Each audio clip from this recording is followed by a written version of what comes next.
ভাগ্যিস সেদিন বাড়িতে নুনটা শেষ হয়ে গিয়েছিল, না হলে এত সুন্দর ভেজ থালি তাও আবার এই হোটেল থেকে সেটা তো জানতেই পারতাম না। আর সেই কারণেই তোমাদের সাথে ভিডিওটা শেয়ার করছি।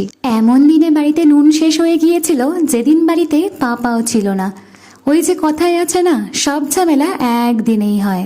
তবে এখন তো অনলাইনের যুগ, সুইগি জোম্যাটো থাকতে আর চিন্তা কিসের। সুইগি স্ক্রোল করতে করতে হঠাৎই সামনে চলে এলো আমাদের বহরমপুরের জয়গুরু হোটেল, আর সেখান থেকে অর্ডার করে দিলাম একটা ভেজ থালি। শুধু এগুলোই নয়, টিস্যু পেপার থেকে শুরু করে মুখ শুদ্ধি সব কিছুই ছিল। রাইসের কোয়ান্টিটি নিয়ে তো কোনো কথাই হবে না, অনেকটা পরিমাণের রাইস দেওয়া হয়েছিল, সাথে কিন্তু এক্সট্রা রাইসও প্যাক করে দেওয়া হয়েছিল। আর খাবার দাবারের টেস্ট নিয়ে কোনো কথাই বলবো না আমি, অসাধারণ খেতে প্রত্যেকটা রান্নায়।